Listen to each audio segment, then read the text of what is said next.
Welcome to the Hawthorn Mall in Vernon Hills, which is in the process of a massive redevelopment project.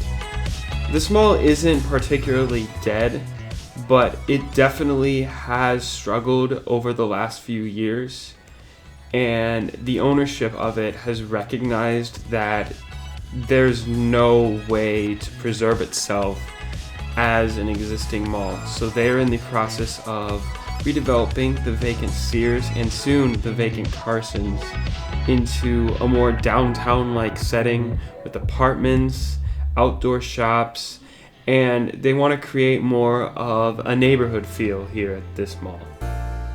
Still, before this point, this mall has quite the history to it.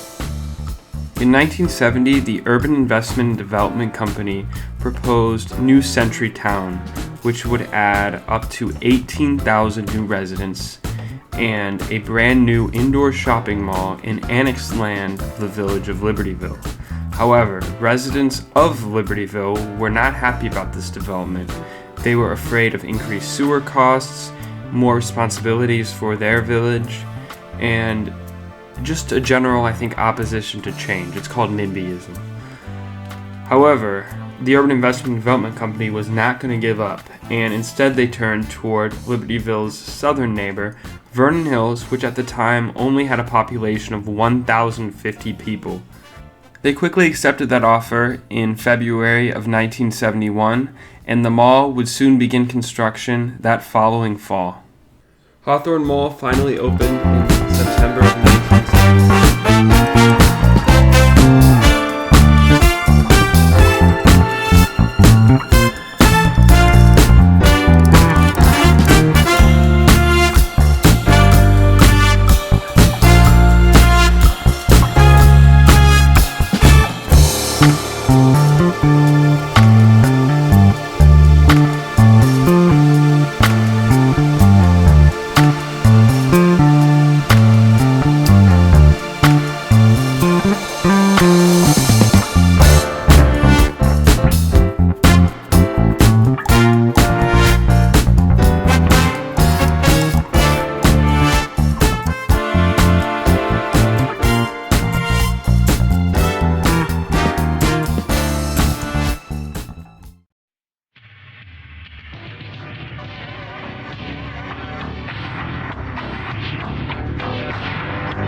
I just want to make this clear is that Hawthorn is definitely not a dead mall. It still is mostly full in the Macy's and the JCPenney wings.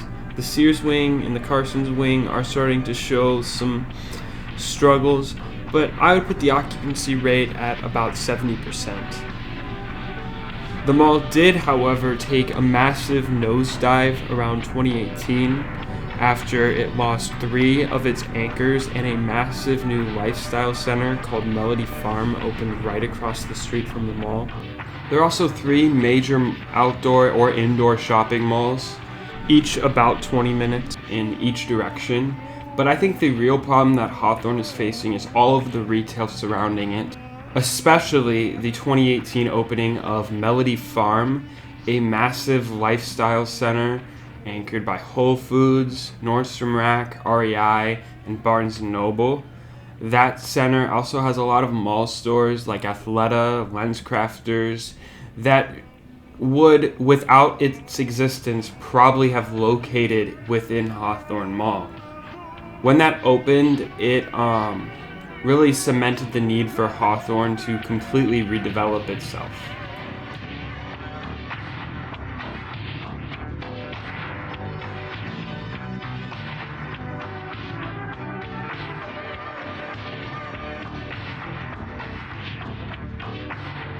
Okay, I'm in the lower level of the former Sears wing, where there's still a Victoria's Secret, a dry goods, a Sephora, and there was a Vision Works that was in the process of closing.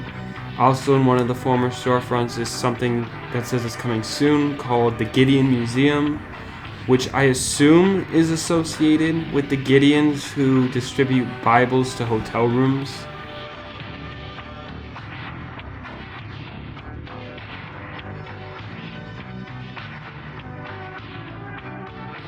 Beyond that wall is the former Sears that is being redeveloped. They are going to put in more retail space, several large apartment buildings, a senior living community. They hope to have a new grocery store, as well as an outdoor plaza and park area.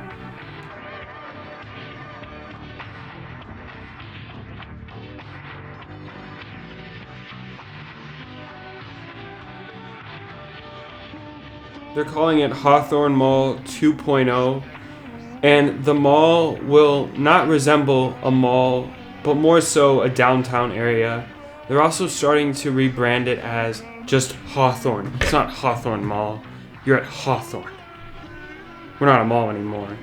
But in a sense, they won't be as much of a mall to be more of an outdoor, indoor kind of neighborhood. I really hope to see this project be successful. It's awesome to see a mall owner actually try to do something about a struggling mall. And I really hope to see the project work out for them. Now this is the center court. They redid it in 2020 to resemble a forest. It looks awesome and is a lot better than the normal whitewashing that mall owners will do to renovate their place. Especially the lower level, there's a little coffee shop and just some places to hang out.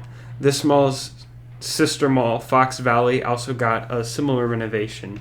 This is the former Carson's wing in the mall. It's just down to a finish line. That's the only store left here.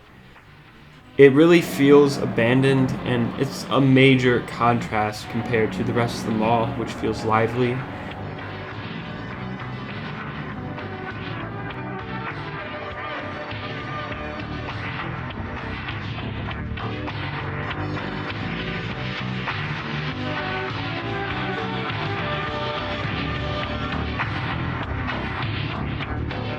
The escalator also doesn't work. This is the former Barnes & Noble and Barber's Bookstore, and they tried to cover up some of the vacant storefronts with stuff like this. What's your 2.0? People want green space, a Kate Spade store, a Disney store. See, people have some optimism for what this mall could be.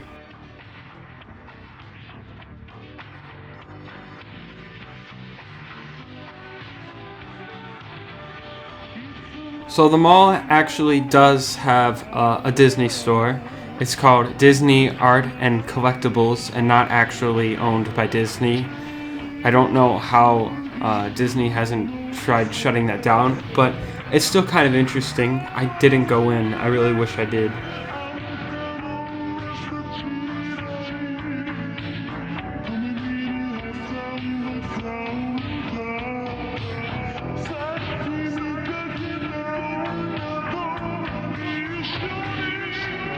This is the JCPenney wing, and this wing definitely has like a kid's focus. There's a child's play area on the lower level. It's very active. There's also this e-sport lounge that looks really interesting too. At one point this was actually an indoor ice rink. I'm going to take a quick look inside of the JCPenney here.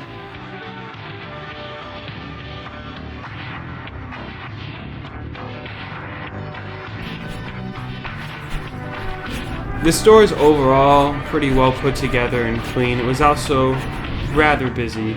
The lower level though is kind of a mess. Everything is very spaced out. A large part of it is closed off. It's just the kids, the home, and the swim department. And they even have the first floor mall entrance shut down. While the second floor is packed with merchandise, the first floor kind of gives off some Sears vibes. But overall, this is a decent JCPenney.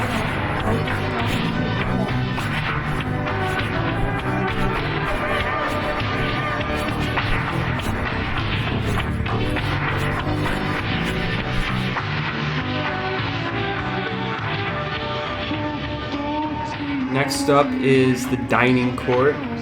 Some renderings of the renovations show that this would eventually go away. I don't know how that'll all work yet.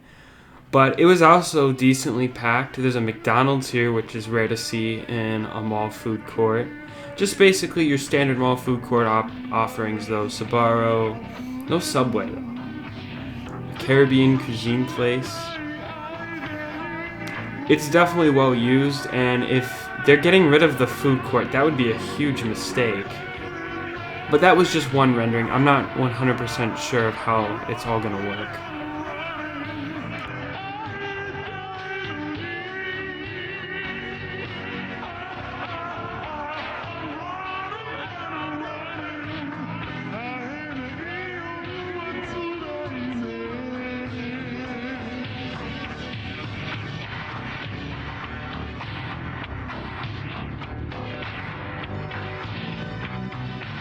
Down this long mall entrance corridor is actually the entrance to AMC, which is located on a third level built directly above this concourse.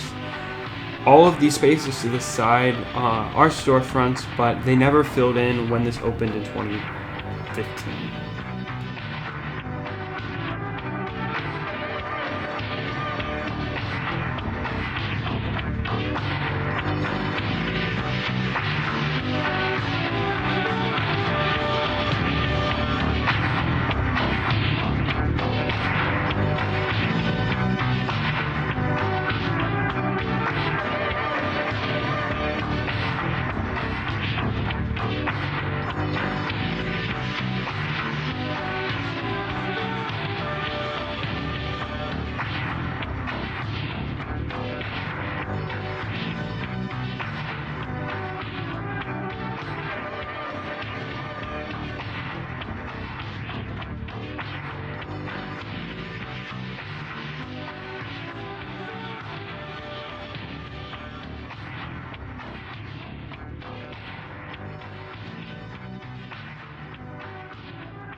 This Macy's is actually pretty nice. They had the backstage area set up at the second floor mall entrance, but overall the store is very well put together, clean, and just reeks of classic Marshall Fields architecture.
The lower level of the JCPenney wing is very kid-oriented.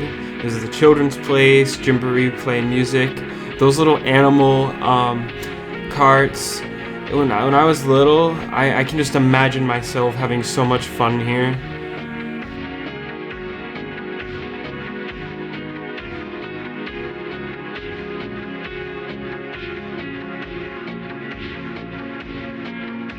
Mall redevelopment is extremely difficult and very unattractive for a lot of developers. For many of the largest mall owners, they would rather not have to redevelop their own properties. Simon and Brookfield tend to dump their properties or sell them off before they start to slide as a traditional mall. That's why I think it's awesome to see Centennial taking on a challenge to redevelop their mall properties, because there's not many companies that are willing to do this. I'm hoping Hawthorn could one day be a case study in what mall redevelopment and saving a mall could look like. I'm very optimistic for the future of Hawthorn, and I'm really hoping that this project succeeds.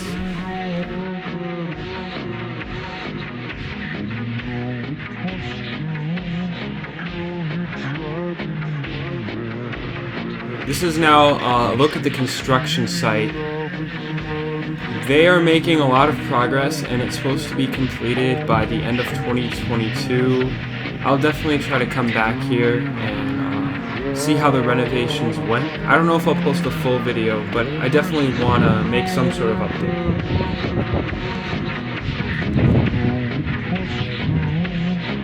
This is a little side tangent, but it's amazing how much land that American cities use for parking. Like, every city is just covered in concrete and parking lots. It's kind of sad, and then the moment that these places die off, this land just sits here wasted.